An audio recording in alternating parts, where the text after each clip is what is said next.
But I do want us just to explore this passage together because we're coming to the final section of Judges, and Judges 17 and 18 are part of that final section, and it's very different from the preceding 16 chapters. But what I want us to note this morning is that if you look around the world, what do you see? What do you really see? I believe that if we look around our world, we will see customized spirituality. We'll see convenient spirituality. We'll see crumbling spirituality. You see, Mark at the moment is at General Synod. And what can we say that's important and relevant? Because I believe this passage has something to say to families. It has something to say to the life of the church and to the nation. Family life, church life, national life. And I believe they are crumbling. And I want to suggest that if you had to kind of sum up our nation at this time, a word which you might well use is this: uncertainty, a lack of assurance, maybe. Indeed, I think it's true to say that family, church, and nation manifest that insecurity. And in all honesty, sometimes I think when I look around, we act more like teenagers or adolescents. Yes, we're unsure of ourselves, aren't we? We often feel insecure. We're not sure what is around the corner and whether we'll even be able to cope. And what they have here, and where are we going? So I hope that Judges 17 and 18 are really going to help us this morning. Because a recurrent phrase that you will find in this book is this: there was no king in Israel. No king in Israel. The Bible could have said there is no leadership in Israel. These final chapters get more horrific. The scenes are a repeating pattern. In the letter to James, James wrote this: everyone should be quick to listen, slow to speak, and slow to become angry. These chapters, I believe, this morning have lessons for us who are parents and grandparents. I believe there's a lesson here for us as a church and for our national church. And I surely believe that there's a lesson for the nation to adhere to and respond to. Therefore, I believe that God has a word for us, and our task is to find out what is this passage saying. What is it seeking to teach us against the backdrop of the Bible? So the background, you can see some of the stuff that's up there. The book of Judges here marks a new moment. We read at the start of chapter 17 that Samson is dead, has died. The tone and content now change. Those first 16 chapters, they had a repeating pattern. This time, following the death of Samson, we don't read, then the children of Israel did evil in the sight of the Lord. That all seems to have disappeared. This time, what do? We meet a man named Micah. And here Micah comes from the tribe of Ephraim. And his story shows us how idolatry has gained a foothold amongst God's people. In a sense, what we will see that this condition is spreading like COVID. These last 5 chapters come across, in a sense, like a supplement. I bought my Saturday paper yesterday. Aren't Saturday papers thick? There's so much in them. And I remember picking up the magazine. The magazine really has nothing to do with the rest of the paper. There's a tenuous kind of link. And in a sense, that's what we're seeing here. A supplement. That's not going to tell us anything new. We're going to have no new judges. We'll not see any leaders. We're just going to see the stain of selfishness and sin writ large. Now, we'll have to wait until the book of Samuel comes to meet the last judge. This book of Judges covers 350 years. The judges were raised up by God when Israel was being hounded and attacked by her enemies, by the people who surrounded her. And sadly, the sequence of the 12 judges does not draw the people either closer to God or deepen their faithfulness. Rather, the nation is sinking like the Titanic. It was on TV this week, that film, I think.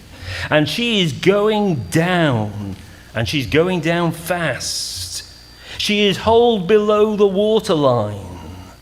Each time a judge died, the people rejected God and his law again. The people would go their own way. They would follow other gods. And the consequence of this was God's judgment. And where did God's judgment come from? From the tribes and nations that surrounded God's people, until a new judge was raised up.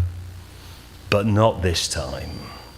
Let's see what happens. I've got 3 particular points, and I want you to meet 3 particular things. First of all, we're going to meet Micah and his mum. So if you've got your Bible open, look at verses 1 to 6, because this is what we're going to see first of all. We're going to meet everyday people who could have easily sat in St. Botolph's, who were living in those days, when life could be dangerous, life could be violent and brief. Sounds like our own times, doesn't it? Remember, the Old Testament is here for us to learn lessons that we can apply to us, to our day and age. So first we meet Micah. Now, I've got to be honest, none of the characters here are very nice. Micah's a thief. Well, let's not bandy around about it. He's not, by the way, taking a biscuit from the barrel in his mum's kitchen. He's taking 1,100 shekels of silver. Now, I want to tell you how big a sum of money that is. Later on in the story, he employs a Levite as his priest. How much does he offer him for a year's wage? 10. He's stolen 1,100. Wow, it's a massive sum. And his mum, in turn, is she any better? No. She curses the thief. The curse came to Micah's ears. I bet it did. Perhaps revealing that his mum, well, you know, like mums do, they suspect their sons at times, don't they?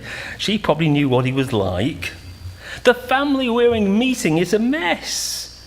Micah's mum, I think, seemed to value the silver more highly. So what does she do? She utters a curse, even if that could fall on her son. It seems that the woman's silver was her god. And the story spirals downwards. It seems that Micah acted out of fear, and he returns the money post-haste, doesn't he? He gets it back to his mum. She immediately substitutes the curse for a blessing. It's almost like, you remember the old blackboards and the church? You know, as soon as she's written curse on the board, then she's getting the rubber and she's rubbing it out. Micah and his mum are dishonest people, lacking principle. Micah is not a great advert for God's people. Just for a moment, think about the 10 Commandments. First, God commanded children to honour their father and mother. He breaks that one. Next in the commandments, we're told that, we're not to lie. Well, he definitely breaks that one. And there's a commandment there, isn't there? That you shouldn't steal. He breaks that one as well. But look at Micah's mum. Is she any better? I think she's probably worse. She's spiritually bankrupt. Her god was the silver shekels, because she wanted to shape an idol. And that breaks commandments 1 and 2. She wanted to dedicate the silver from her hand to the Lord. That would have been great if she hadn't been added to make an idol. She undone herself, doesn't she? They are spiritually bankrupt. Could anything be emptier? Making an idol to be worshipped. In theology, we call this syncretism. It's like a cocktail of faith. Think golden calf. That's the journey they're on. It gets worse. Micah consecrates who? Well, his son. He keeps it in the family, doesn't he? Nepotism is at work. This household was organizing their own religion, pretending that they were dedicating themselves to God. This syncretism, which is both immoral and spiritually confused. Micah is a product of his mum. She has shaped him. They had religion, but not real faith. A bad decision, you see, can shape the fate of a nation. If the Christian family goes off the rails, then so will the nation. These chapters highlight why churches should be teaching the book of Judges. Because we are a nation that is on a downslope. Remember the Apostle Paul when he was in the city of Athens. He spoke about the one true God, and he pointed round at the idols that were all around him. And if you're to worship the one true God, you have to reject idol worship. And Jesus himself taught us that we must worship God in spirit and in truth. In other words, we should be shaped by our obedience to God and his word. Now, the fearful part of Judges 17 and 18 show us that idol worship was gripping the nation. And look down at verse 6 of chapter 17. If you want a text, here comes the text. And in those days there was no king in Israel, and everyone did what was right in his own eyes. Remember, you see, before the death of Joshua, he had warned the people about this very thing. In our day, we look at our church, we look at our leadership for guidance, but we are accountable. We are responsible for ourselves. How are we doing in our own family home? Therefore ask, what are we teaching? What are we passing on to the next generation, to our children and grandchildren, about Jesus? About the way, the truth, and the life. Well, that's Micah and his mum. Let's move on, if we will, into the second half of chapter 17, verses 7 to 13. Look at the minister here, the priest, the Levite. Next we meet a young man from Bethlehem. And our ears, if you're like mine, they suddenly jumped up a little bit. Bethlehem. Who do I know comes from Bethlehem? I think there's going to be some good news here. But I'm disappointed. I am sadly disappointed. Here was a Levite. Micah's hit the jackpot. By the way, his son, whose name we never told, he gets pushed out, doesn't he? Because a professional has turned up. A Levite, a true priest. The Levites did not receive any allocation of land when they went into the promised land. The Levites were to consecrate themselves to serving the Lord. But we have before us, friends, a bogus priest who Micah and his mum made to dance to their tune. That's what's going on here. Instead of going to a Levitical city, he chose to go to Ephraim, where the people needed spiritual leadership. Well, that's a good sign. But I believe that God brought this young Levite to the house of Micah so that we, this generation, might see that man-made religion, what it really looks like. Will you follow and approve the way of sin, or will you follow the Lord? That's a good question to ask yourself, isn't it? Here today, at least two things this spiritual leader should have done as soon as he got into Micah's house, especially because of the sin of idolatry. The first thing he should have done is to rebuke the sin. Maybe General Synod needs to listen. Rebuke the sin. This was Paul's pattern in the New Testament. Rebuking sin in the presence of the sinners says that sin is not okay. The challenge is to change or to face the consequences of living selfishly.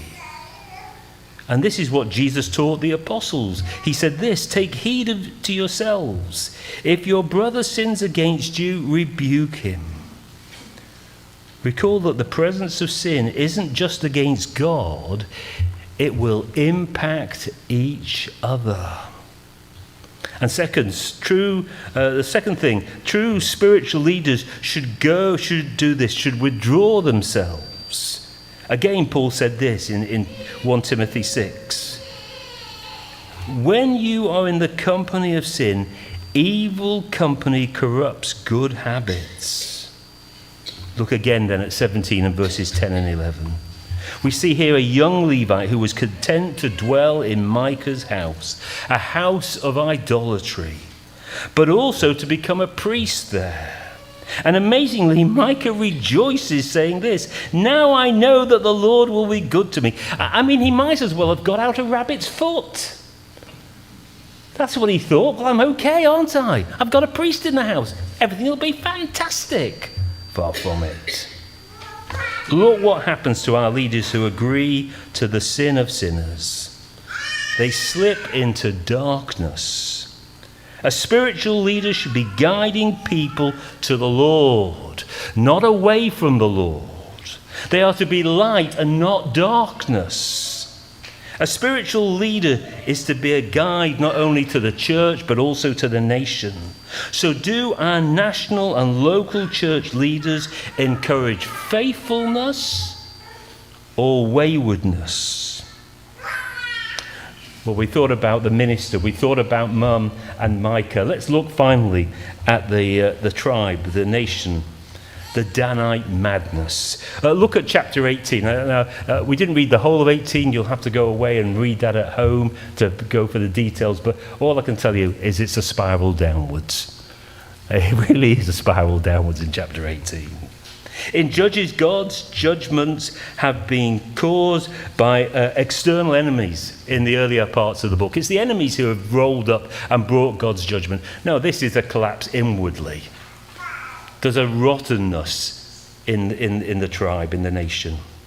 We all know it's easy to slip into doing something wrong at work or at home. One day it's okay, next day it's a pattern. This started with a wayward son. Then the whole family goes wrong. And now we see the religious leadership going wrong. And now the nation is going to go wrong. In chapter 18 comes the story of the Danites. The Danites had failed to take possession of the land that God, in fact, had given to them. The story here is full of warnings. Sin impacts the home. It will impact the church. It will impact the nation. The tribe of Dan is the tribe of Samson. And we discover that the Danites' land was in the hands of the Philistines. And friends, that immediately is a red flag. Here was a nation seeking an inheritance outside of God's blessing. Look at the map. You can see the two red arrows. The lower arrow is where they were. And where are they looking for the blessing? It's the top arrow. Well away from the land that God had wanted to give to them. In verse 3, the small group of Danites come. And they stop at Micah's house, and they recognize maybe he had a particular accent. Maybe, all Levite priests spoke with a Yorkshire accent. Anyway, whatever it was, they spotted that he was a Levite. They spotted it. And the Danites, well, what will they go on? They want him to bless their work. Well, we're told he does. He says, yeah, God's with you. Go to it. This is away from God's blessing. And when the Danites return later in the chapter, what did they do?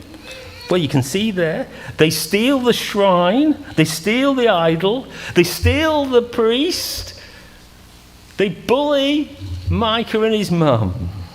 It's kind of poignant, isn't it? I don't know whether you saw the poignance of the story. Micah was the thief at the beginning, and now the whole tribe are thieves. They're just stealing. That's what they're doing. The priest should have rebuked them when they were trying to tempt him away, but none of it. Rather, go in peace. The spies now, with an army, intimidate Micah, stealing everything, verse 5. And the priest sees this and he protests until they make him an offer. What could I do? They gave me a big fat check. I thought I'd better go with them. And momentarily, Micah has a moment. He gets a few of the lads together. They go chasing after the army. And then they see how big the army is. And they turn around.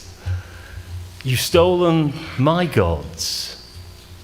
My priest. Do you see where the problem is? And what do the Danites say to the priest? Be quiet. Don't say a word. Come with us and be our father and priest. Isn't it better to offer to serve a tribe in Israel as priest rather than one man's household? Verse 19. And the Levite responds, verse 20. The priest was very pleased. He took an ephod, the household gods, the idol, and went along with the people. The priest is lying in the name of God to satisfy the Danites. This in turn led to a terrible sin. The Danites go to Lesh up there in the north. They strike a city. This isn't part of what God had wanted at the time.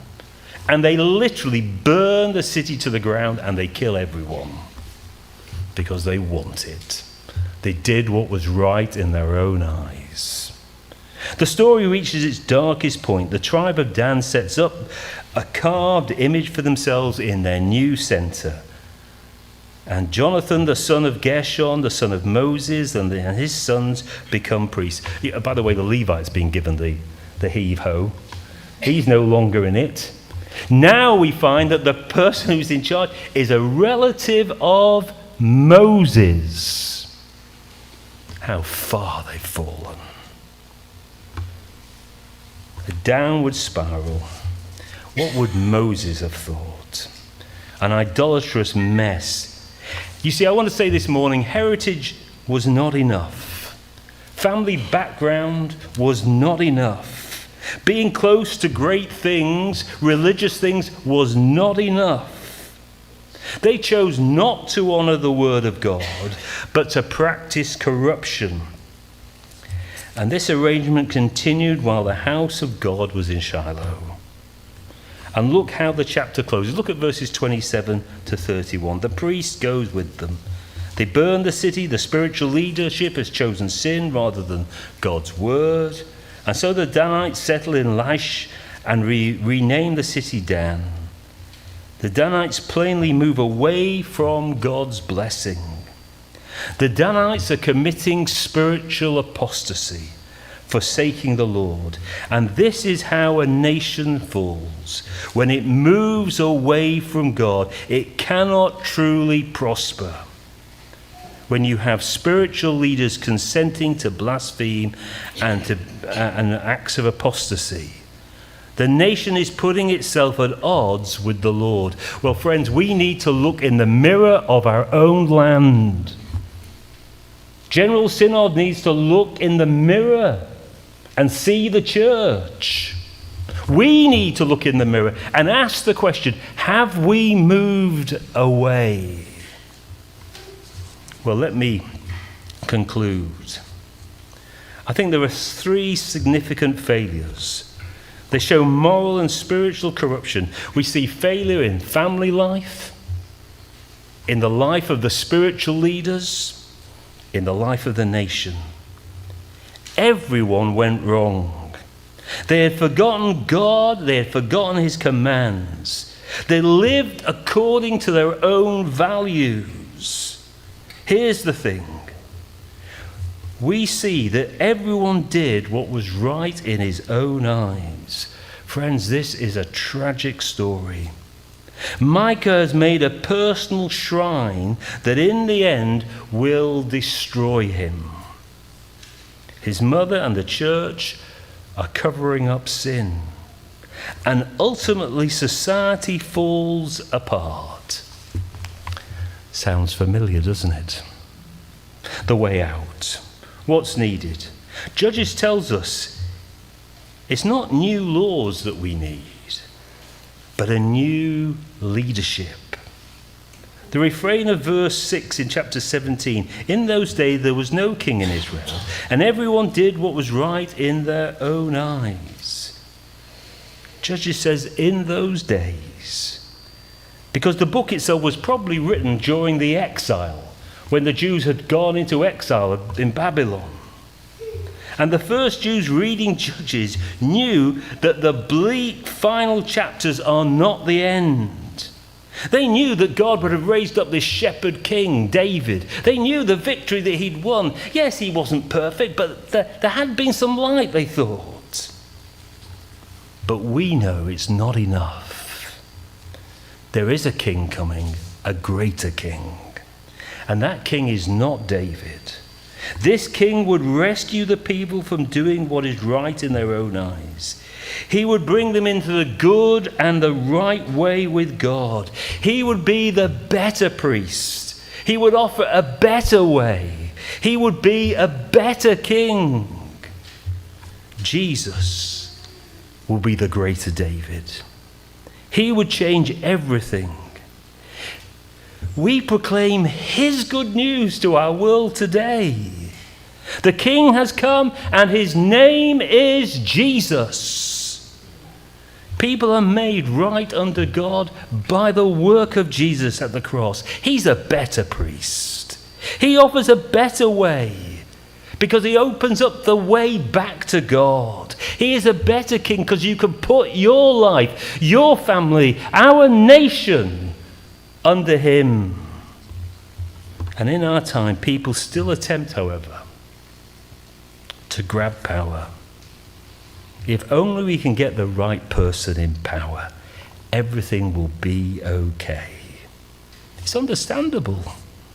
We look around and we feel like things are falling apart.